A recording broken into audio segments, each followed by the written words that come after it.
তারকেশ্বর দিবসুর থেকে উদয়নারায়ণপুর হাওড়া যাওয়ার রাস্তা এটা।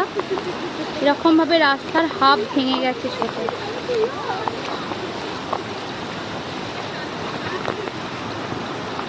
এই পরিমাণ স্রোত যাচ্ছে। আজকে জলটা একটু কমেছে, সেজন্য রাস্তা থেকে জল নেমে গেছে, কিন্তু রাস্তার অবস্থা খুব খারাপ হয়ে গেছে।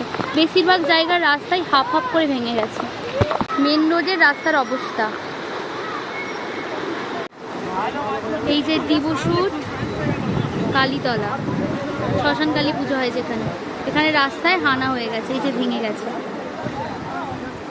তারকেশ্বর যাওয়ার লাইন বন্ধ এখানে। দিবসুর বাসও আর যেতে পারবে না, তারকেশ্বর বাসও আর আসতে পারবে না, যেতে পারবে না। ওরা সব চলে গেছে কবে উদয়নারায়ণ। হ্যাঁ, জল বেরোয় না, জল আস্তে আস্তে করতেই ওরা উদয়নারায়ণ চলে গেছে। কিন্তু তারকেশ্বর বাস একদমই যেতে পারবে না। গেলেও এদিকে চলবে,